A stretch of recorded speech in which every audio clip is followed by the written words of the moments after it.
In this video I paint Nott the Brave.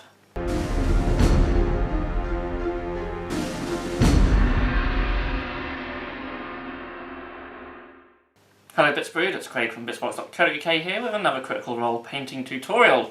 In this video I'm going to show you how I paint Nott the Brave to a very simple tabletop standard as always. So before I begin, if you're new here or you're just here for the Critical Role miniatures, then do feel free to hit that subscribe button if you want to keep up to date with all our latest videos. We do anything and everything that's hobby related, so if you're into that sort of stuff, then yeah, definitely click that link, subscribe button down below. And before we begin, also, I just want to give a huge shout out and a massive thank you, as always, to all of our Patreons. So, thank you so much for supporting our channel, and if you want to know what our Patreon is all about, there is a link in the description down below. But yeah, let's get into painting Nott the Brave. So, here we have the Nott the Brave miniature, and as always I've primed that in Grey Seer Primer from Games Workshop.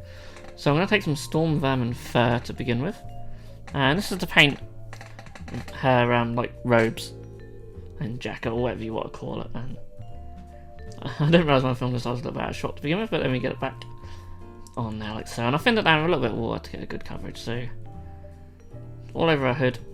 And at this stage, you know, you can just slop it on wherever. So once it's dry, I'm going to take some Corvus Black now. It's a really, really dark grey essentially. And I'm just going to paint her trousers with it. So obviously be careful not to go on the areas you went on before. And I thinned it out just a little bit just to give you some control.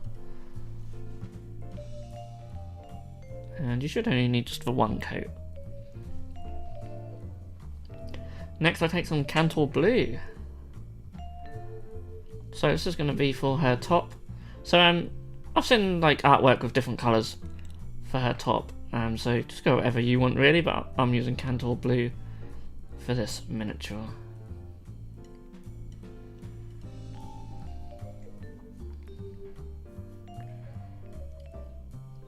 So next up I'm going to take some Xeris Purple, and I don't know why I didn't show the pot on screen as I normally do, but Xeris Purple, and this is going to be for her hair.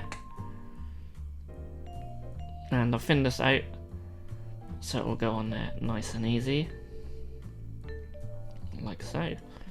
So now I'm going to do something different to what I normally do. I'm going to take some Druchi Violet and I'm going to go over the entire miniature with Druchi Violet. So this will tint the grey of her robes, jacket, or whatever you want to call it, this sort of grey purple colour, and put purple into the recesses. And obviously for the blue and the hair it works very well as a shade also. So I'm going to take some Grey Seer now, and I'm going to paint like all the straps and stuff on her arms and her feet.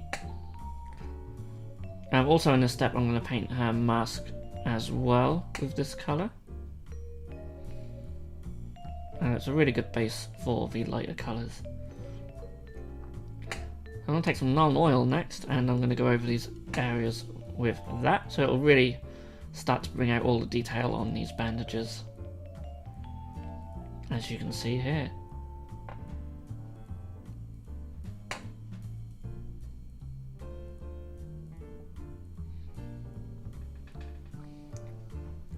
So next I'm going to highlight all these areas, and I'm going to take some White Scar.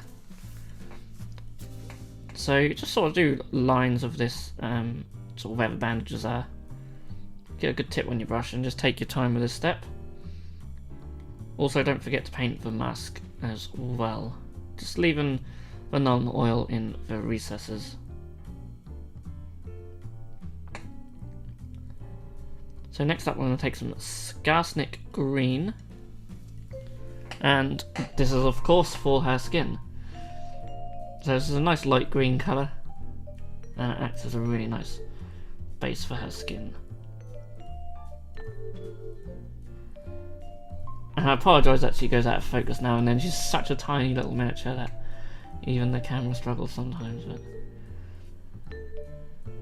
now I wasn't too sure what was going on with her face, whether she had any extra bandages or not. So but I did discover she didn't. So paint the whole face with the green, and then take some Bieltan Green to shade it all.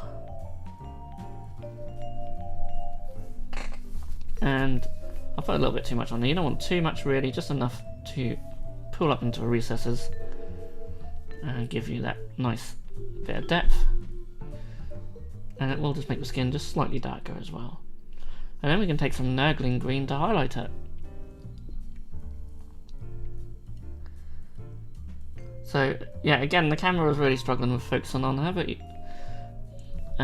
does get there in the end, as you can see. And yeah, just a normal sort of placement of highlights. So tops of her ears, and her forehead, her nose, her cheeks, her chin, all the fingers, and just any sort of raised points of her skin really.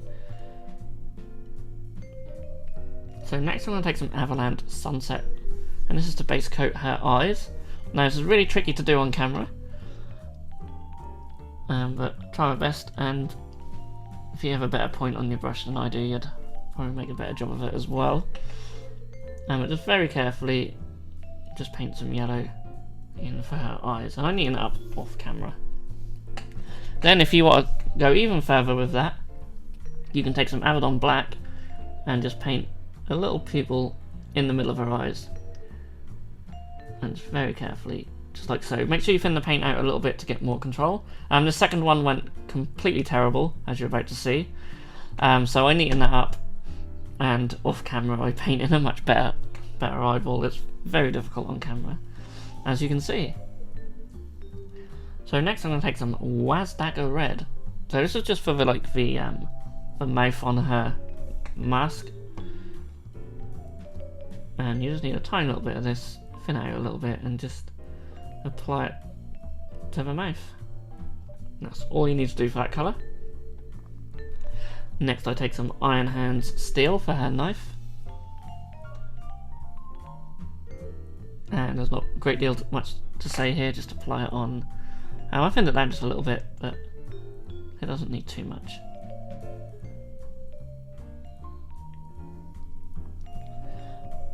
Then I'm going to take some Retributor Armour for all her little gold details. So she's got some little gold details just around her belt, around her waist. So you can use pieces of art for reference for these if you're unsure. I just paint all of these areas with that. So next I take some non-oil to shade her knife like so. I'm also just going to add an extra shade to her hair because I want to make that darker, and just around her face like so. And then I take some Reikland Flesh Shade. This is for the gold areas, so it just adds a bit of depth and definition to them. Now I didn't highlight these metallic colours, but you can of course use a lighter gold and a lighter silver to give them a nice highlight. But I just left them out anywhere, as just going for a very basic tabletop standard here. Then I'm going to take some Slaanesh Grey, and this is just to highlight the grey areas. So I'll thin that out so it'll dry a bit more subtle than it goes on, and that gives us a nice highlight for that area. So just run it along the raised areas. And if you watch enough of these videos now, you should sort of know the deal with these sort of edge highlights and such. That just helps bring out that detail even more. And then I take some Abaddon Black just to paint the base. Now of course you can do the bases however you so wish, but just for D&D miniatures I just like a nice solid black, and it takes about 2 or 3 thin coats. And then here we have the finished miniature. So yeah, she is such a tiny little miniature, and she's very small, so she's not one of the best ones I've done, but I think she came out quite well considering her size, and I hope you guys did enjoy the video. And if you did, then please do feel free to give it a thumbs up. Next up will be Jester, who I'm really looking forward to painting, so watch out for that in the near future. And in the meantime, I will see you all again very soon. Thanks for watching.